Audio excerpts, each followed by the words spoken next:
नमस्कार। मैं डॉक्टर नियति कल्प, सहायक प्राध्यापिका, हिंदी विभाग, मारवाड़ी महाविद्यालय रांची। मैं आज बीए हिंदी सेमेस्टर 6 के डीएससी पत्र 4 के अंतर्गत प्रेमचंद की प्रसिद्ध कहानी पंच परमेश्वर पर कुछ बातें रखना चाहूँगी। पंच परमेश्वर कथा सम्राट प्रेमचंद की हिंदी में प्रकाशित पहली कहानी है। यह 1916 ईस्वी में प्रकाशित हुई थी। बहुत ही सहज, सरल, सीधी, परंपरागत वर्णन शैली में रचित यह कहानी अत्यंत लोकप्रिय और प्रसिद्ध है। यह कहानी लोक में परंपरा से चले आ रहे इस विश्वास को सुदृढ़ करती है कि पंच की आत्मा में ईश्वर या खुदा का वास होता है। पंच का आसन साधारण आसन नहीं होता है, वरन उस पर आसीन होते ही व्यक्ति का मन निष्पक्ष और निश्चल हो जाता है। इस विश्वास पर यह कहानी एकदम खरी उतरती है। व्यक्ति के सोए हुए जमीर को यह कहानी जागृत करने वाली है। पंच परमेश्वर पंचायती राज व्यवस्था में आस्था और विश्वास जगाने वाली कहानी है। जैसा कि हम जानते हैं, अंग्रेजों के भारत आगमन के पूर्व भारतीय गांव स्वायत्त इकाई थे। विनिमय आधारित हमारी अर्थव्यवस्था थी, जिसमें सभी धर्म के लोग एक दूसरे के सुख दुख के साथी थे। या यूँ कहा जाए कि धर्म ही जीवन की नियामक शक्ति था, जिसके आधार पर हमारा जीवन यापन हो रहा था। यह धर्म सिर्फ पूजा पाठ या बाह्याडंबरों तक ही सीमित नहीं था, बल्कि सामूहिक नैतिकता, चेतना और कर्तव्य के आधार पर टिका हुआ था। गांव में होने वाले झगड़ों का निपटारा गांव वाले आपस में मिलजुल कर लेते थे। हिंदू मुसलमान का कोई भेदभाव नहीं था। कचहरी या राजा के दरबार में जाने की ज़रूरत कम ही पड़ती थी, या ऐसा कहा जाए कि पंचायत को नकारने की हिम्मत किसी में नहीं थी, ना किसी धर्म, ना किसी संप्रदाय के व्यक्ति को। पंच के फैसले को सभी मानते थे। सभी की यही धारणा थी कि पंच में परमेश्वर का वास होता है। इसलिए पंच बनते ही व्यक्ति अपनी आगे पीछे की दोस्ती दुश्मनी भूलकर सिर्फ और सिर्फ न्याय करता है। यही पंचायत का मूल मंत्र है और इसी में इसकी सफलता निहित है।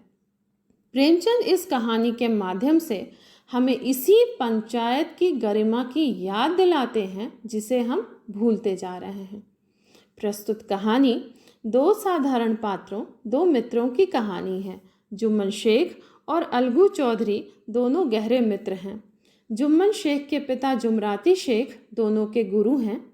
अलगू के पिता पुराने विचारों के मनुष्य हैं। उन्हें शिक्षा की अपेक्षा गुरु की सेवा और उनके आशीर्वाद पर अधिक भरोसा है। वहीं दूसरी ओर जुमराती शेख आशीर्वाद के कायल ना थे। उन्हें अपने सोटे पर अधिक भरोसा था और उसी सोटे का प्रताप था कि जुम्मन शेख अपनी अनमोल विद्या के कारण सबके आदर पात्र बने थे।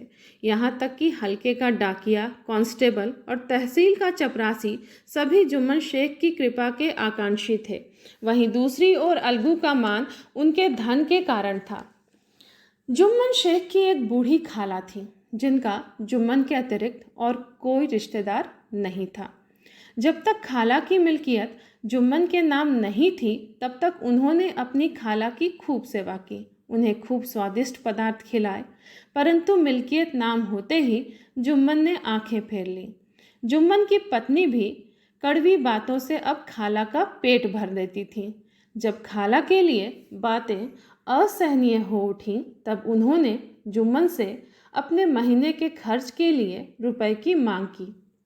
जुम्मन के साफ मुकर जाने पर खाला पंचायत करने की बात कहती हैं। जुम्मन के खिलाफ आखिर कौन फैसला करेगा, यह सोच जुम्मन आसानी से पंचायत बुलाने की हामी भर देते हैं। कई दिनों की भागदौड़ के बाद भी जब कोई व्यक्ति खाला के पक्ष में नज़र नहीं आता, तब आखिर में वह अलगू चौधरी के पास पहुंचती हैं। परंतु अलगू साफ शब्दों में कह देते हैं कि वह जुम्मन से बिगाड़ नहीं करेंगे। हताश खाला अलगू से इतना ही कहती हैं कि बेटा, क्या बिगाड़ के डर से ईमान की बात ना कहोगे। खाला का यह कथन अलगू के हृदय में चुभ सा जाता है। उनका हृदय उद्वेलित हो उठता है। आखिर में पंचायत बैठती है। खाला अलगू को निर्णायक बनाती हैं। अलगू इस झमेले में नहीं फंसना चाहते, परंतु खाला उन्हें मना ही लेती हैं। जुम्मन मन ही मन में प्रसन्न होते हैं कि अलगू उन्हीं के पक्ष में फैसला देंगे, क्योंकि आखिरकार अलगू उनके मित्र हैं। जुम्मन के दबदबे के चलते अधिकांश लोग पंचायत में भी नहीं आते। वही लोग आते हैं जो जुम्मन के प्रति मन में कोई दुर्भावना रखते थे। अलगू पंच बनते ही न्याय के आधार पर दोनों पक्षों की दलील सुनते हैं और आखिरकार खाला के पक्ष में अपना फैसला दे देते हैं। न्याय और धर्म का पक्ष मित्रता पर भारी पड़ जाता है। जुम्मन सन्नाटे में आ जाते हैं। जिस मित्र पर उन्हें पूरा भरोसा था, उसी ने समय पड़ने पर धोखा दिया। परंतु दूसरी तरफ और पंच अलगू चौधरी की नीतिपरायणता की प्रशंसा कर रहे थे। उनका कहना था, इसका नाम पंचायत है, दूध का दूध और पानी का पानी कर दिया। दोस्ती दोस्ती की जगह है, किंतु धर्म का पालन मुख्य है। इस फैसले ने जुम्मन और अलगू के बीच दरार उत्पन्न कर दी। जुम्मन के मन में यही चिंता हर वक्त रहती थी कि वे किस तरह अलगू से अपना बदला लें। संयोगवश जुम्मन को बदला लेने का अवसर जल्द ही मिल जाता है। समझू साहू के खिलाफ अलगू को पंचायत बुलानी पड़ती है, जो अलगू से खरीदे हुए बैल की कीमत चुकाने से इनकार कर रहा था। समझू चालाकी से जुम्मन शेख को अपना पंच चुनता है, क्योंकि उसे पूरा यकीन था कि जुम्मन शेख पंच बनकर अलगू के पक्ष में नहीं बल्कि उसी के पक्ष में फैसला देंगे। जुम्मन शेख सरपंच का उच्च स्थान ग्रहण करते ही सजग हो उठते हैं। उनके भीतर जिम्मेदारी का भाव उत्पन्न होता है। वे सोचते हैं कि इस समय उनके मुख से जो कुछ निकलेगा वह देववाणी के समान होगा, क्योंकि वे इस वक्त न्याय और धर्म के सर्वोच्च आसन पर बैठे हुए हैं। प्रेमचंद उक्त संदर्भ में बड़ी सटीक बात लिखते हैं, अपने उत्तरदायित्व का ज्ञान बहुधा हमारे संकुचित व्यवहारों का सुधारक होता है। जब हम राह भूलकर भटकने लगते हैं, तब यही ज्ञान हमारा विश्वसनीय पथ प्रदर्शक बन जाता है। जुम्मन, अलगू और समझू दोनों पक्षों की दलीलें सुनने के बाद अपना फैसला अलगू के पक्ष में देते हैं। पंच की जय जयकार होती है। अलगू फूले नहीं समाते। जुम्मन उन्हें गले से लगा लेते हैं और कहते हैं, भैया, जब से तुमने मेरी पंचायत की, तब से मैं तुम्हारा प्राणघातक शत्रु बन गया था। पर आज मुझे ज्ञात हुआ कि पंच के पद पर बैठकर ना कोई किसी का दोस्त होता है और ना दुश्मन। न्याय के सिवा उसे और कुछ नहीं सूझता।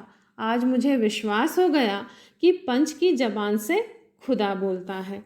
पुश्तैनी मैत्री फिर बहाल हो जाती है। दोनों मित्र पंचायत की महत्ता समझ जाते हैं। पंच परमेश्वर कहानी में लोकतंत्र में आस्था व्यक्त की गई है। प्रेमचंद ऐसी पंचायत व्यवस्था का स्वरूप हमारे सामने रखते हैं, जो लोकतंत्र और धर्म, जाति और संप्रदाय से परे न्याय व्यवस्था की नींव मजबूत करती है। धन्यवाद।